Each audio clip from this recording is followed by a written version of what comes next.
हरे कृष्णा. आचार्य 90 FM सर्व श्रोत्यांना प्राची दिवाणचा नमस्कार. रसिको, आज मोक्षदा एकादशी आहे. नावाप्रमाणेच मोक्ष देणारी एकादशी असं म्हटलं तरी चालेल. ही फार पवित्र अशा मार्गशीर्ष महिन्यातली एकादशी आहे. भगवद्गीतेतील 10वा अध्याय म्हणजे विभूती योग यात भगवंत सांगतात की मासानाम मार्गशीर्षो अहम, म्हणजे महिन्यांमध्ये पवित्र मार्गशीर्ष महिना मी आहे.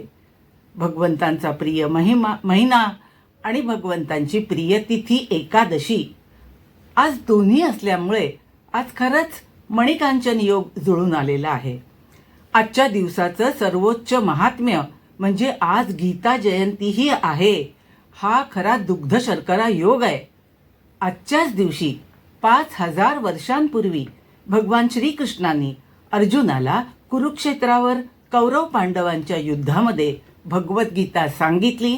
तोच महान दिवस म्हणजे आजची ही गीता जयंती. आपण थोर संत महात्म्यांची जयंती साजरी करतो, पण एका वाङ्मयीन कलाकृतीची जयंती साजरी करणं हे भाग्य केवळ भगवद्गीता या अलौकिक ग्रंथालाच लाभलं आहे. भगवद्गीतेला भगवंतांची वाङ्मयीन प्रतिकृती असंही म्हणतात. गीता हा मानवी इतिहासातील सर्वात महान तत्वज्ञान विषयक आणि धर्मविषयक ग्रंथ आहे. भगवान श्रीकृष्ण हेच गीतेचं लक्ष आणि विषयवस्तू दोन्हीही आहेत. श्रीकृष्ण स्वतःच गीतेचे वक्ता आहेत आणि अंतिम उद्दिष्ट पण भगवंतांना जाणून घेणे हेच असल्याने हा महान ग्रंथ श्रीकृष्णांना सत्य स्वरूपात सादर करतो. श्रीकृष्ण हे पूर्ण पुरुषोत्तम भगवान आहेत. श्रीकृष्णांचं नाम, रूप, गुण, लीला आणि त्यांच्यात कोणतीही भिन्नता नाही. जो मनुष्य गुरुशिष्य परंपरेनुसार कृष्णभक्त होत नाही त्याला श्रीकृष्णांचं संपूर्ण महत्त्व समजणं खरंच अवघड आहे. भगवान श्रीकृष्णांनी कोट्यवधी वर्षांपूर्वी ही भगवद्गीता प्रथम सूर्यदेवांना सांगितली. आपल्याला या वस्तुस्थितीचा स्वीकार केलाच पाहिजे आणि चुकीचा अर्थ न लावता भगवान श्रीकृष्णांच्या प्रमाणावर गीतेचं ऐतिहासिक महत्त्व समजून घेतलं पाहिजे. भगवद्गीता सांगण्यामागे श्रीकृष्णांची इच्छा काय आहे हे न जाणता गीतेचा अर्थ लावणं हा एक अपराधच आहे. म्हणून श्रीकृष्णांचा प्रथम शिष्य अर्जुन याच्याप्रमाणे श्रीकृष्णांना पूर्ण पुरुषोत्तम भगवान म्हणून जाणून घेतलं पाहिजे. भगवद्गीतेचे असे ज्ञान खरोखर अतिशय लाभप्रद आहे. मानव समाजाच्या कल्याणाकरता प्रमाणित आहे आणि जीवनाची परमसिद्धी प्राप्त करून देणार आहे. भगवद्गीतेला गीतोपनिषद असंही म्हटलं जातं. गीता ही सगळ्या वैदिक ज्ञानांचं सार आहे. तसंच वैदिक साहित्यातील एक अत्यंत महत्त्वपूर्ण असं उपनिषदही आहे. भगवंतांनी गीतेमध्ये स्वतःला पुरुषोत्तम श्री भगवान म्हणून घोषित केला आहे. ब्रह्मसंहिता, श्रीमद भागवत, जे भागवत अमल पुराण म्हणून ओळखलं जातं, त्यांनी कृष्णस्तु भगवान स्वयं त्यांचा पुरुषोत्तम भगवान म्हणून स्वीकार केलेला आहे. म्हणून आपणही गीतेला भगवंतांनी ज्या स्वरूपात जशी सांगितली आहे त्या स्वरूपात स्वीकारली पाहिजे. भगवद्गीता हा ग्रंथ विशेष करून भगवत भक्तांसाठी आहे. आपल्यापैकी प्रत्येकाचा भगवंतांबरोबर विशिष्ट असा शाश्वत संबंध आहे.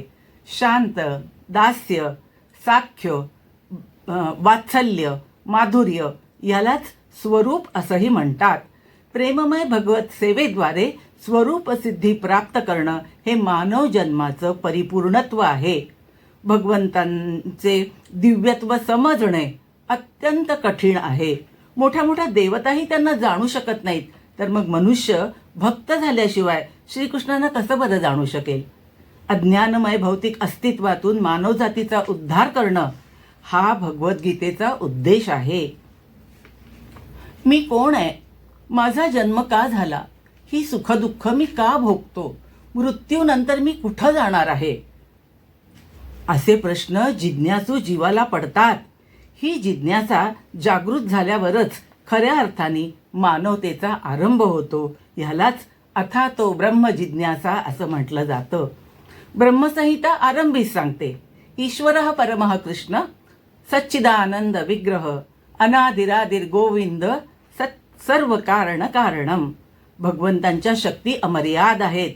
परास्य शक्तै विविधैव श्रूयते. गीतेमध्ये एकूण 18 अध्याय आहेत. त्यामध्ये 8.6 मध्ये भगवंत म्हणतात की यम यम वापि स्मरन् भावम त्यजन्त्यन्ते कलेवरम तम तमेवैति कौंतेय सदा तद्भाव भावितः. ज्या गोष्टीचं, ज्या विषयाचं स्मरण करीत जीव वर्तमान देहाचा त्याग करतो, त्याच भावस्थितीची प्राप्ती तो पुढील जन्मात करतो. म्हणून वैदिक शास्त्राचं चिंतन, मनन, अध्ययन करण्यात मन गुंतवलं पाहिजे. असे केल्यानेच आपण मृत्यूच्या अंतिम क्षणी भगवंतांचं स्मरण करू शकू. भगवत चिंतनात पूर्णपणे संलग्न होणे ही एक दिव्य कला आहे आणि गीता आपल्याला त्याचं रहस्य सांगते. भगवद्गीतेमध्ये 5 मूलभूत तत्वांबद्दल ज्ञान सांगितलं आहे. ईश्वर, जीव, प्रकृती, काळ आणि कर्म ही ती 5 तत्व आहेत. या संपूर्ण चर आणि अचर, प्रत्येक जड आणि चेतन वस्तूचे मालक भगवंतच आहेत आणि हे अनंत ब्रह्मांड त्यांच्याच नियंत्रणाखाली चालतात आहेत. या सर्वांचे नियंत्रण जो करतो तो परमेश्वर आणि जे नियंत्रित असतात ते जीवात्मे होत. अशा प्रकारे गीतेमध्ये ईश्वर आणि परम नियंत्रक आणि त्यांच्या नियंत्रणाखाली असलेल्या सर्व जीवात्म्यांबद्दल विस्तृत विवेचन केलेलं आहे. त्याचबरोबर प्रकृती, काळ, काळ म्हणजे अखिल ब्रह्मांड आणि सृष्टीची कालमर्यादा आणि कर्म यांचेही सविस्तर विवेचन केलेलं आहे. या 5 तत्वांपैकी ईश्वर म्हणजे श्रीकृष्ण, भगवंत, परब्रह्म, परमनियंत्रक किंवा परमात्मा हे तत्व सर्वश्रेष्ठ आहे. गुणात्मक दृष्ट्या परमेश्वर आणि जीव यांच्यात साम्य आहे. भौतिक प्रकृती, जिला कोणी निसर्ग असंही म्हणतात, तिच्या सर्व कार्यांवर भगवंतांचं नियंत्रण चालते. भौतिक प्रकृती स्वतंत्र नसून ती भगवंतांच्या आज्ञेचं पालन करीत असते. म्हणूनच 9व्या अध्यायात भगवंत म्हणतात की मयाध्यक्षेण प्रकृती सूयते सचराचरम हेतुनानेन कौंतेय जगत्वी परिवर्तते. ही भौतिक प्रकृती माझ्या नियंत्रणाखाली कार्य करते. या सृष्टीमागे एक नियंत्रक आहे हे आपण जाणलं पाहिजे. कोणतीही गोष्ट नियंत्रणाशिवाय प्रगट होते असे मानणं हे एक बालिशपणाचं आहे. एखाद्या लहान बालकाला मोटारगाडी कोणी ओढल्याशिवाय कशी बाबा चालते याचं आश्चर्य वाटेल, पण बुद्धिमान माणसाला त्या मोटारीच्या अभियांत्रिकी व्यवस्थेचं ज्ञान असतं आणि त्याला माहिती असतं की हे यंत्र चालवणारा एक चालक आहे. तसंच भगवंत हे भौतिक जगत चालवणारे चालक, मालक आणि नियंत्रकही आहेत. जीव ही भगवंतांची श्रेष्ठ प्रकृती आहे आणि जीवा व्यतिरिक्त सर्व त्यांची अपरा किंवा कनिष्ठ प्रकृती आहे. सत्वगुण, रजोगुण आणि तमोगुण या 3 गुणांनी युक्त अशी ही भौतिक प्रकृती आहे. या 3 गुणांच्या पलीकडे काळ हे शाश्वत तत्व आहे. प्रकृतीचे 3 गुण, शाश्वत काळ, त्याच्या देखरेखीखाली जी कार्य चालतात त्यांना कर्म असं म्हणतात. या कर्मांनुसारच जीव सुखदुःख भोगत असतो. अशा प्रकारे ईश्वर, जीव, भौतिक प्रकृती आणि काळ ही शाश्वत तत्व आहेत. पण 5वं तत्व कर्म हे नित्य नाही.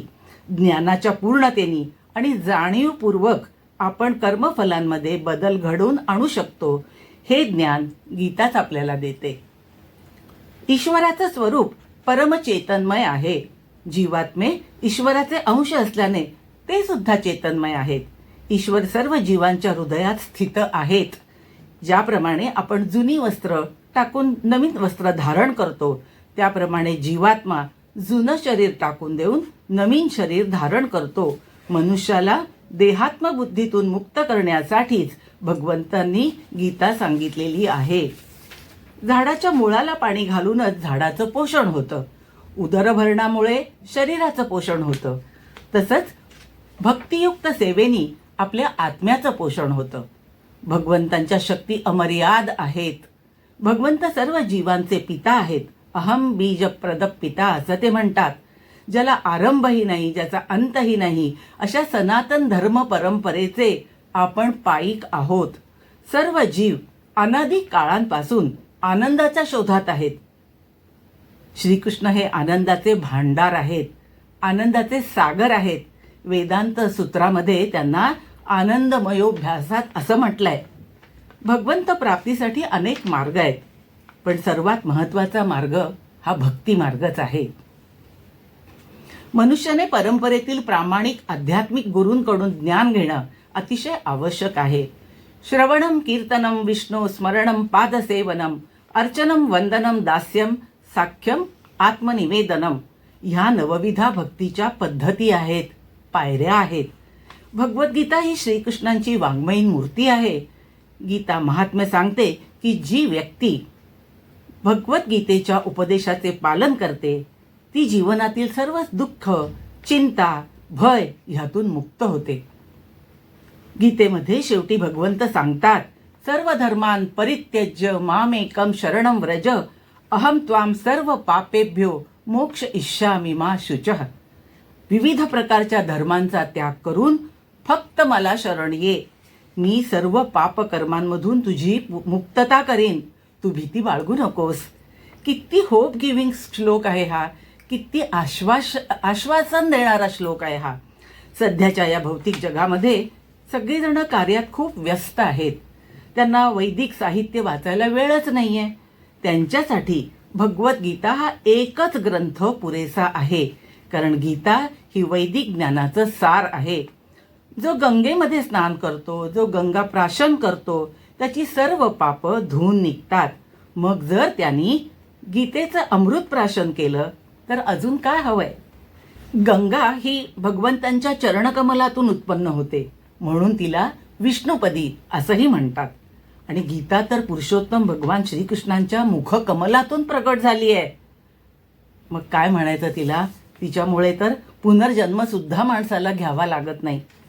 गीतेमध्ये एकूण 700 श्लोक आहेत, 18 अध्याय आहेत. गीता ही लहानपणी किंवा तरुणपणी वाचण्याची गोष्ट आहे. मग म्हातारपणी किंवा निवृत्तीनंतर जर वाचली तर ते कसं चालेल.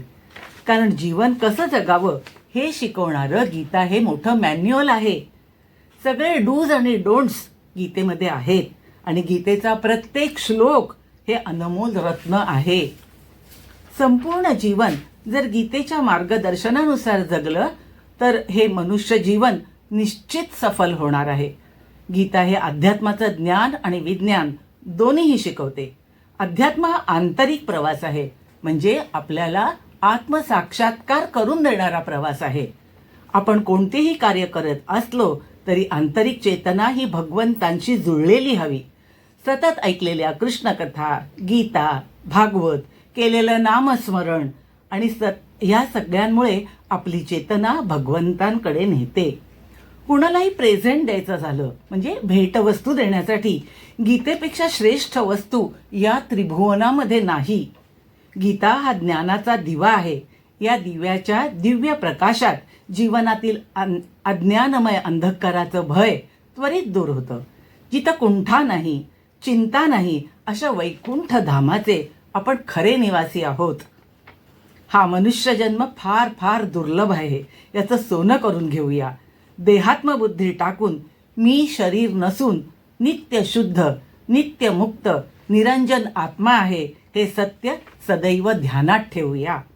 भगवद्गीता आणि गीतेचं महात्म्य याबद्दल जितकं बोलावं तितकं कमीच आहे. आचार्य 90 FM वरील अनेक विद्वान श्रोते मंडळी या गीतामृताचं नियमितपणे वाचन, श्रवण, अध्ययन करीतच असतील. पण जर कोणी वाचन श्रवण केलेलं नसेल तर मी सर्वांना हात जोडून विनंती करते की आपण अवश्य गीता पठण करावं आणि मिळालेला हा मानव जन्म धन्य करावा. इस्कॉन म्हणजे कृष्ण भावनामृत संघाची भक्ती वेदांत स्वामी प्रभुपाद यांची भगवद्गीता जशी आहे तशी अवश्य वाचावी. आजचा गीता जयंतीचा हा सुमुहूर्त या पवित्र कार्यासाठी फारच उत्तम आहे. प्रभुपादांनी गीतेचा श्लोक, प्रत्येक शब्दाचा अर्थ आणि त्या श्लोकाचं तात्पर्य इतकं उत्तम लिहिलंय की कुणालाही त्या श्लोकाचा मतितार्थ अवश्य समजावा. शेवटी मी एवढंच सांगेन की यत्र योगेश्वर कृष्णो यत्र पार्थो धनुर्धर तत्र श्री विजयो भूतिर्ध्रुवा नीतिर्मतिर्मम. जिथे योगेश्वर श्रीकृष्ण महान धनुर्धर अर्जुन आहेत तिथे निश्चित ऐश्वर्य, विजय, असामान्य सामर्थ्य आणि नीती आहे. अशी ही गीता म्हणजे नैतिकतेचा सर्वश्रेष्ठ उपदेश आहे. श्रोते हो, आजच्या या शुभदायक गीता जयंतीच्या मी तुम्हाला लक्ष लक्ष शुभेच्छा देते आणि माझ्या वाणीला विराम देते. धन्यवाद.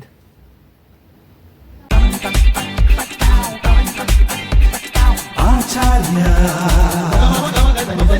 90 FM 90